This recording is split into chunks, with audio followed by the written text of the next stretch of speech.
All right, guys, our last news story of the day. This dropped midday yesterday, and it was after the show, so I didn't have a chance to address it.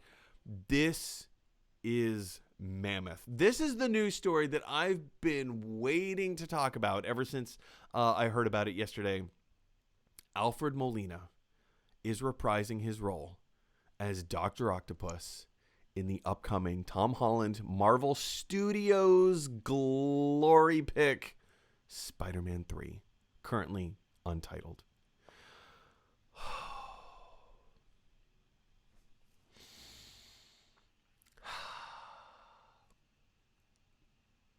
I could not be more thrilled. It looks like Rolland, it looks like you could not be more upset. I loved Alfred Molina in that role. He's great in anything he does, but Spider-Man 2 was amazing 90% because of him. I'm just upset over the fact that they went ahead and advertised that instead of leaving it as a surprise. Same thing with Jamie Foxx. You know, it would have been amazing to, of course, you know, there's commercials and stuff, but I try and actually avoid commercials for movies that I want to see. It would have been amazing to go to the theater and see Alfred Molina come back as Doc Ock. Assuming that we get to go to the theaters ever again. Oh, man. But if we're just looking at the content, yeah, he was great. He was great. Yeah, why wouldn't we want to see him? Point, like, how cool would that have been? Like, because right now it's heavily rumored that, not just rumored, at this point, with this kind of news dropping, that Alfred Molina is coming back. Because here's the thing. If you clicked on this video and you're like, oh, Alfred Molina, like, oh, Doc Ock is going to appear in Spider-Man 3. Here are the implications, right? We have Marvel Studios, who has created their own universe. In this universe, Tom Holland plays Spider-Man. Before this universe was created, we had two other completely separate entities of Spider-Man movies. We had the Sam Raimi Spider-Man with Tobey Maguire. And then we had the Mark Webb Amazing Spider-Man movies with Andrew Garfield. None of these universes have ever had anything to do with each other. There has never been any crossover, not even so much as like in the Batman movies where Alfred plays the butler in all the different Batman movies. Right. Like, those movies are not connected in any way, shape, or form. It's just the same actor plays Alfred in all the different Batman movies. So they're not connected. This might be a little bit of a fallout from Into the Spider-Verse. Oh, I'm sure. Right. Or even Flashpoint a little bit. I think probably more Spider-Verse, the animated Spider-Verse film, because that movie had such a massive reaction. People reacted so passionately to Sony's animated Into the Spider-Verse film. It's such a great, first of all, it's a non-Peter Parker story, which I think people want to see. And it opened us up to this possibility of like, what else is out there? Like, what other crazy, fun, fantastical things can we do? And especially when you're talking about the movies, let's go back to the inception of the MCU for a second, right? So we have Iron Man 1. Yep. We have the Incredible Hulk. We have Iron Man 2. We have Thor, and then we have Captain America. Every single one of those films, like, it's arguably the Incredible Hulk is the weakest of those 5 films. But what they were building had never been attempted before. Not only had it never been accomplished, it had never even been attempted, because to create all these separate entities and then combine them all into one major film, the Avengers, was insane. It was crazy. There's no way you can pull that off. It was so much so that it was even part of the narrative of the Avengers movie itself, that no one thought that this group of people could actually accomplish anything, right? That they didn't, you know, that's why they decided, the people in charge decided to send a missile to New York, because they didn't think the Avengers would be able to do it. Which is the in-universe idea of these movies would never be able to be joined at one. Like, it was amazing. I never thought about that, but wow. Yeah, that's totally true. I wish I'd come up with that. I read it somewhere. I can't take credit. But now, like, But when yeah, the MCU needs to continually reinvent itself, like, we knew the multiverse was coming. Okay, like Doctor Strange in the Multiverse of Madness. Like, we knew that that was coming. We still don't really know what that's going to look like or feel like. But now with these news bombs coming out, Alfred Molina is Doc Ock. So, like, from the original Sam Raimi Spider-Man film, we have Jamie Foxx from the Amazing Spider-Man films with Andrew Garfield Electro. as Electro. Yeah. Right. And now they're all coming together in this central storytelling vehicle that is the MCU. They're opening this up into other narratives, into other worlds, other aspects. You want to do the Sinister Six? This is an easy way to do the Sinister Six without doing the Sinister Six, right? You just, like, Doctor Strange opens up wormholes here and there. Yep, here we are. I have a feeling that none of these villains are going to be the central villain. There's a lot of talk that Mephisto is going to be the villain of Doctor Strange in the Multiverse of Madness. It's possible he could make an early appearance in the Spider-Man film, in Spider-Man Home 3, Home Cooking, Home Fries, Spider-Man Home Fries. Who knows who the actual central villain is going to be? We know Kraven the Hunter is getting his own standalone film in the Sony universe. We already have Venom. We have Venom 2, which is yet to come out. We have the Morbius movie, which is yet to come out. We know Kraven the Hunter is getting his whole thing.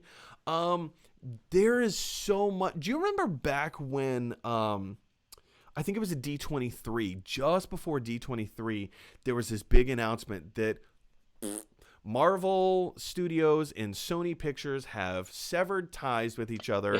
Spider-Man will no longer be in the MCU, and Tom Holland came out on stage during D23, and he said was, "Thanks, guys. It's been a really fun ride. Thank you for your support." And he didn't say the word Spider-Man. He didn't reference anything specifically. Like, he was there to promote the movie Onward, the animated film Onward. Pixar film, and he didn't make any specific references. He just said, "Hey guys, thanks a lot." And then this whole news story broke about how he cried over the phone to not Alan Horn, but Bob Iger, and Bob Iger had a change of heart and renegotiated a deal with Sony. Bullpucky. The CEO of Disney does not take instructions from an actor. Period. That's not how companies are run. This was a giant PR thing. It was such a big PR thing. They got Bob Iger in on it to bring Sony and Disney together, Marvel Studios, to collaborate on a new mega idea franchise. This Spider-Verse thing, or rather this multiverse thing, I think is going to be bigger than any of us even realize. I think this is just just a taste. I think they're just giving us a taste as to what the ramifications and implications are for not just a Spider-Verse, but the multiverse. Well, I hope it doesn't get too unwieldy. I hope that the writers are able to handle and do a good job of it. And I will say, I'm more of a TV person than I am a movie person, and I watch all of the superhero shows on the CW. And I made a big day of watching the Crisis on Infinite Earths 5-part crossover. And I tried to stay away from all the news letting me know who was going to be in it. And I was shocked and yelled out loud. I screamed like a little kid when what's his name? The Flash. It's the Flash from the movies. Oh, Ezra Miller. Ezra Miller. When Ezra Miller showed up as one of the cameos, and if that had been ruined for me, I wouldn't have had that great moment.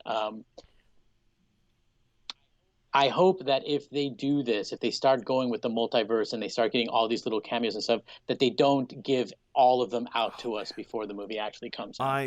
Because it would take away so much of the impact. It really would.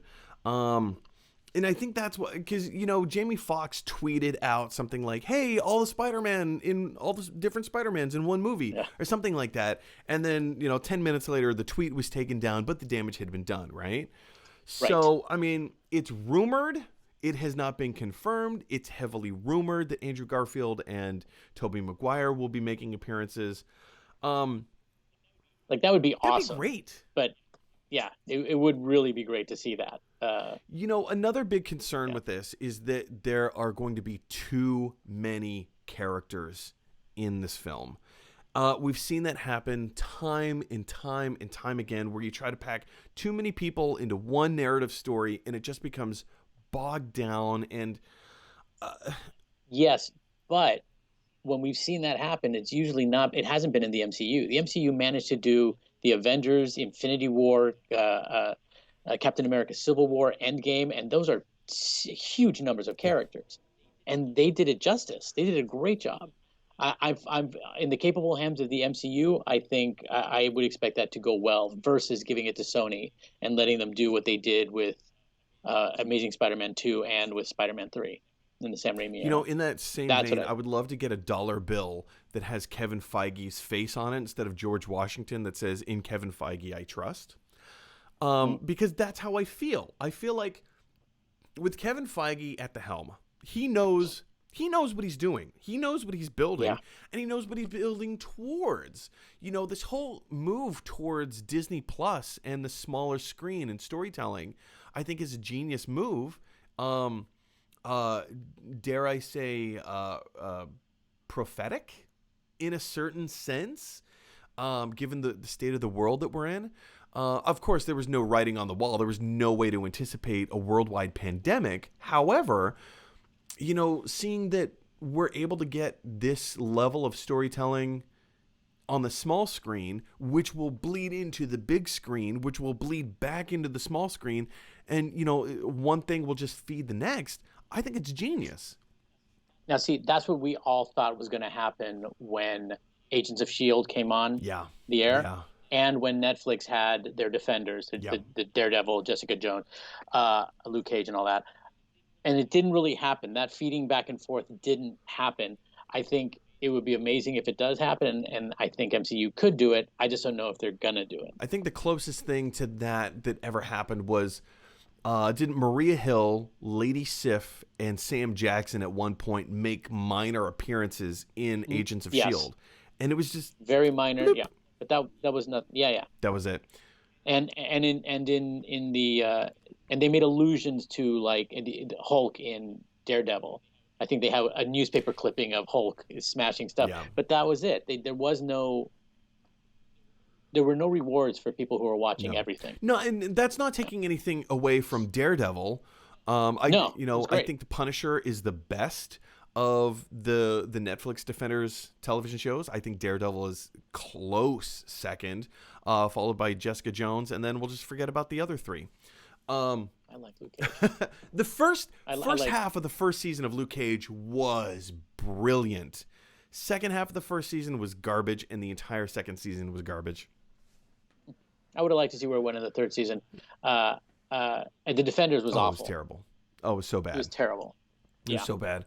Anyway, really guys, big question for you is, what implications do you think Alfred Molina popping up as Dr. Octopus in the Spider-Man Home Fries is going to be? Do you think he's going to have a major role? Do you think he's going to have a minor role? Is it going to be a cameo? Are we getting all excited for a cameo? It's possible. It is very possible. What are your thoughts? Jump on down to the comment section below and let me know what those are. Hey everybody, thanks for watching. If you like this video, click like. If you really like this video, click subscribe. And if you really, really like this video, click share. Because that is exactly what Michelangelo from the Ninja Turtles would want you to do. Teenage Mutant Ninja Turtles.